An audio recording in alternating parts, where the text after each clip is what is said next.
if you love movies, and you love bass, and you love Klipsch, this might be the video for you, because today we're going to take a look at the R-120SW 12-inch ported subwoofer from Klipsch. You know, I'm sure you've seen this subwoofer all over the place. It's one of the most common ones out there. I mean, you see this thing everywhere.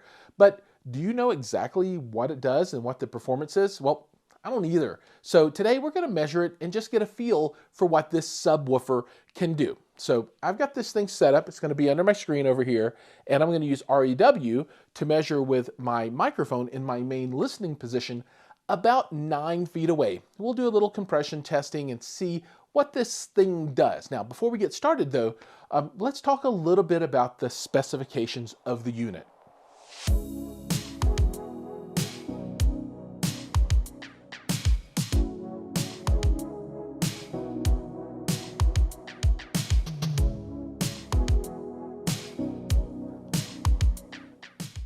As I said before, this is a 12-inch ported subwoofer with a forward-firing driver and a rear port. Amplification is 200 watts RMS and I believe 400 watts peak. The rated frequency response is down to 29 hertz, but I think we're going to get some room gain, and we'll measure that and see exactly what we get in my room here in the Home Theater Fanatics basement theater. The cost, I believe, is $600, although you can get that a lot less on sale, and this can also be found with a lot of bundles as well, so there is value here to be found if you look for it just a little bit. Now, let's go ahead and jump into the measurements, the meat of this video, and see exactly what this subwoofer is doing.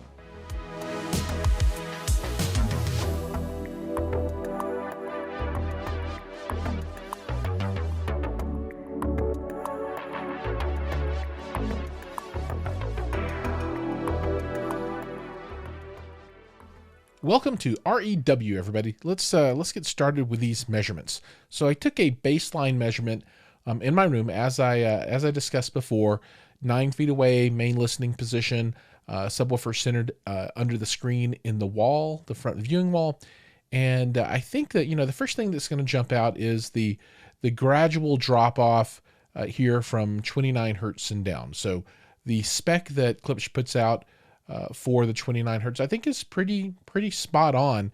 And this is what, 15 decibels per octave or something like that. My guess is that this is some type of crossover that's applied inside the amp on the subwoofer itself to protect that driver from blowing up under port tuning. And I would guess that port tuning is somewhere in this area. I'm not exactly sure. It doesn't really say, but it's got to be somewhere up here, because they're definitely dropping this thing down to protect that driver. So, I started turning the dial on the volume a little bit to see what happens, and just to level set.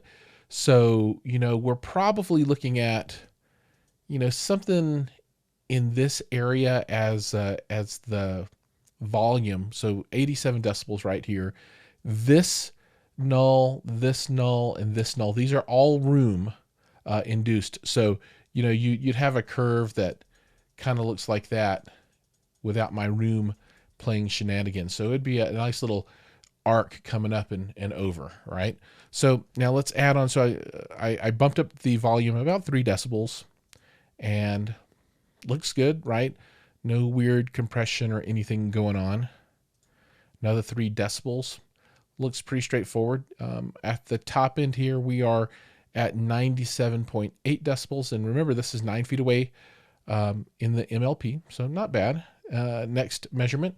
All right, so now we're pushing over 100 decibels up at the sweet spot for this driver, this subwoofer, which is right around 50 hertz, I guess. So 48. That looks like where it's really having a good time at. And another 3 decibels. Well, okay, this is where things go a little wonky. So where it's love and life, it's still it's still jumping up 102 decibels. Things get a little weird, in this area. So I'm guessing that maybe 50 hertz is where this thing wants to really live at. So I pushed it another 3 decibels to see what would happen. And yeah, it's getting even worse, right? So it's struggling The max volume even came off here at 50 hertz.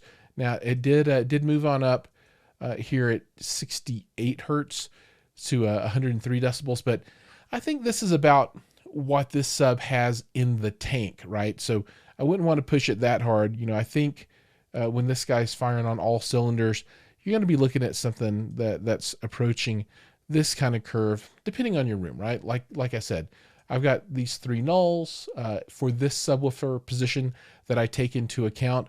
So you'd have a nice curve coming like this. So that's what I think you can expect out of this subwoofer. All right.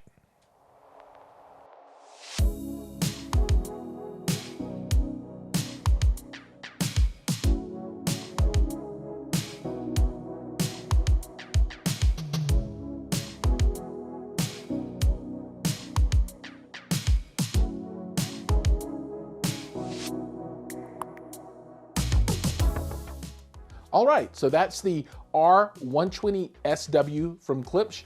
You know, if those specs and those measurements are kind of what you're looking for and you find this thing on sale, this could be a winner for you, especially when you put them in pairs or maybe 3 or 4. I'm sure Klipsch would like for you to buy 4 instead of 1 or 2 or 3.